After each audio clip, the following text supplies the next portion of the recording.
Saudara, seorang selebgram asal Cianjur, Jawa Barat jadi tersangka setelah mempromosikan judi online. Pelaku mendapatkan keuntungan jutaan rupiah dari 2 situs yang ia promosikan. Informasi ini kami rangkum dalam Kilas Nusantara.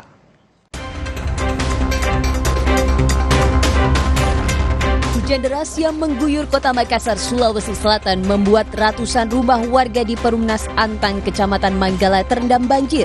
Ketinggian banjir bervariasi, mulai dari 70 cm hingga 1 meter. Banjir menyebabkan 465 jiwa mengungsi. Sambil melakukan pendataan, polisi bersama dinas terkait melakukan patroli di rumah warga yang ditinggal mengungsi. Diduga mengalami korsleting pada mesin, sebuah mobil sedan yang dikendarai terbakar di Taman Aries, Kembangan, Jakarta Barat.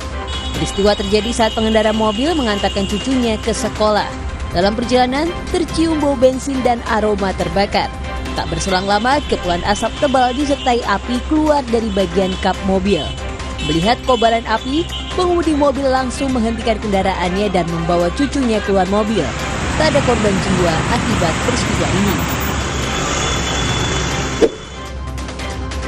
Seorang selebgram asal Cianjur, Jawa Barat ditetapkan sebagai tersangka promosi judi online. Aktivitas media sosial tersangka diketahui setelah polisi melakukan patroli siber dan menemukan akun tersangka yang mempromosikan salah satu situs judi online. Dari pemeriksaan sementara, tersangka diketahui telah mempromosikan judi online sejak Desember lalu. Dari 2 situs judi yang dipromosikan, tersangka mendapat keuntungan jutaan rupiah.